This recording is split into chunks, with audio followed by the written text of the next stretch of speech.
Okay. Good morning, class 5C. My name is Jack.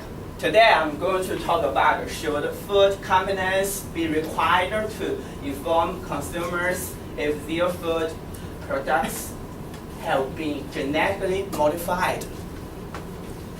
Okay, before my speech, I will give you the preview. First, I will talk about the effect of genetically modified technology on food. Second, I will talk about the agreements and disagreements about whether the food company should label their food. Third, I will use statistics to talk about whether the GM food is safe. After that, I will talk about my own opinions. Okay, first, I will talk about the effects of genetically modified technology on food. I think I should explain what's genetically modified technology. Genetically modified technology is to use artificial ways to make some DNA modifications on food. And this technology also has some functions. Let's look. The first function is the technology can make the food bigger. Look at the right picture. There are two tomatoes, a small one and a big one. Definitely the bigger tomato is GM food.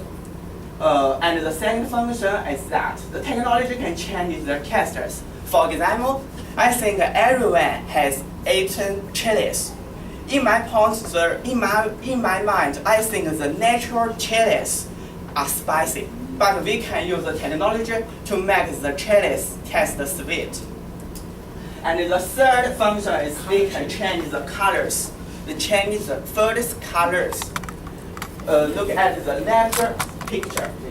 We can use technology to change the tomatoes' colors into blue. Okay, next I will talk about the agreements and disagreements about whether the food companies should label their food. First, I will talk about the agreement. From these supporters, listen, first, people have the right to know what's in their food, what's in the food they buy and serve their families.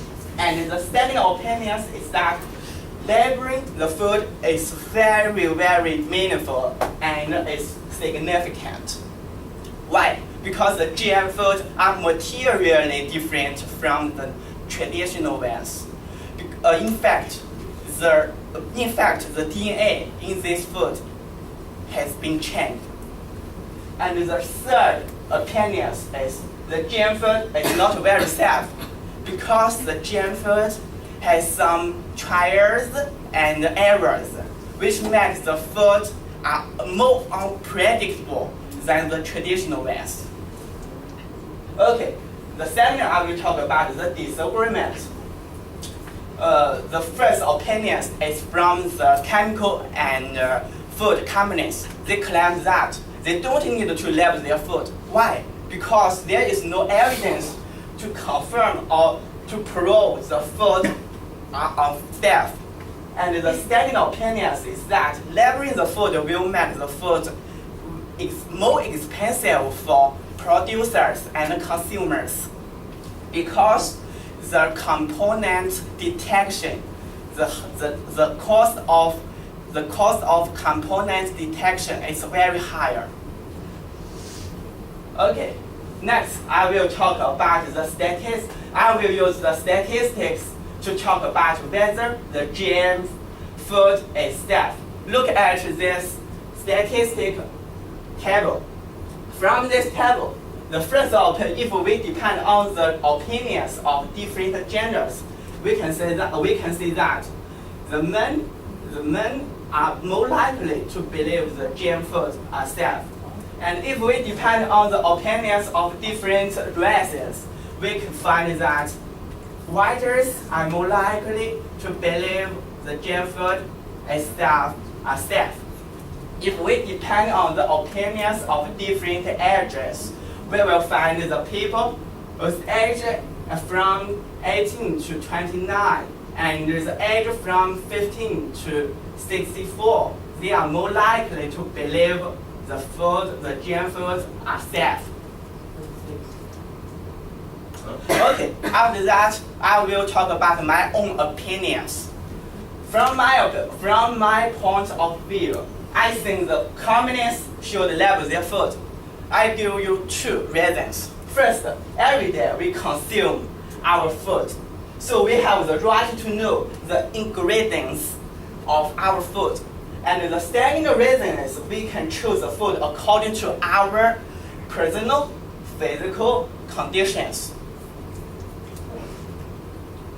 After my speech, at the end of my speech, I will give you the summary about my today's speech. The first, I talked about the GM technology can change and alter the food's trends.